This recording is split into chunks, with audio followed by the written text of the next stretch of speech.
তোমরা তো সবাই জানো যে আমার কয়দিন থেকে খুব বেশি দাঁতের বেদনা চলে, আর এত বেশি দাঁতের বেদনা যে আমি না খাইতে পারি, না বইতে পারি, না ঘুমাইতে পারি, খুব কষ্ট। আর যেগুলো আমি ভিডিওতে শেয়ার করছি, আর সব থেকে বেশি আমার ভালো লাগছে যখন গিয়ে আমি কমেন্ট বক্স গিয়ে চেক করছি, দেখছি যে এত ভালো ভালো কমেন্ট করছো, আর সবাই যে আশীর্বাদ করছেন যে আমার দাঁতের বেদনা তাড়াতাড়ি সুস্থ হয়ে যায়, আমি ভালো হয়ে যাই। তো আমার দিকে এত বেশি ভালো লাগছে, প্রথমবার এরকম ফিল হয়েছে যে নিজের ফ্যামিলি সারা মানে কেউ আমার লাগে এত বেশি আশীর্বাদ করে। এখন তো তোমরাই সব আমার ফ্যামিলি, একটা আমার ফেসবুকের ছোট্ট ফ্যামিলি, আর আমার খুব বেশি ভালো লাগছে যে তোমরা আমার লাগে এত বেশি পেয়ার করা। থ্যাংক ইউ সো মাচ, আমার মন থেকে অনেক অনেক ধন্যবাদ সবাই যে এত ভালো ভালো কমেন্ট করছো আর আমার লাগে আশীর্বাদ করছো।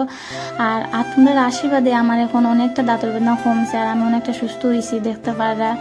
তো দেখো, কাজকর্ম তো করতেই লাগে, আমি তো একটু আরাম পাইছি যখন আমার কাজকর্ম লাগিয়েছি। আর এখন সময় ইচ্ছা করে যে না ধর কোনো দিকে যেতাম, কোনো দিকে গেলে তো একটু কাজকর্ম থাকতো না, শুধু খাইমো আর ঘুমাইমো, কত ভালো লাগবে না। কিন্তু দেখো গ্রামের মেয়েরা তো এরকমই না, যে কোনো দিকে যাও হাত পা তো না লাড়িয়ে খেতে পারতে না, একটু বেলা কাজকর্ম করতে লাগবে না, নিজেরও একটা লজ্জা লাগে।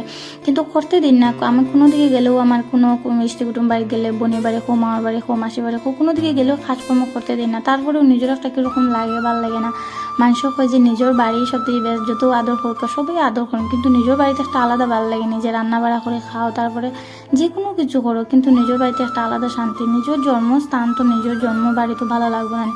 তারপরে মাঝে মধ্যে ইচ্ছা করে যে কোনো দিকে যাওয়ালে, আমি তো গেলে ধরো সকালে যাই, বিকালে এরকমই থাকি, বা একদিন দুই দিন হাইয়েস্ট, এর বেশি থাকি না। সবাই জানে, আর সবাই আমার বকেও বেজান আমি যাই না করিয়া। আর যদিও যাই তো মার লগে যাই, মার লগে যে, কারণ মা ছাড়া আমি কোনো দিকে যাই না, এটা আমার সির হয়ে গেছে, সবাই আমার সিরাই যে মা ছাড়া কোনো দিকে যাই না একদম ছোটোবেলার থেকে। তো আমার কিছু ফরক পড়ে না, সেরা ওখান তো আমি মা ছাড়া তো যাইতাম না, মার লগে যাই। তো ভিডিওটা এখানে শেষ করলাম, কীরকম লাগছে অবশ্যই জানিও। টাটা।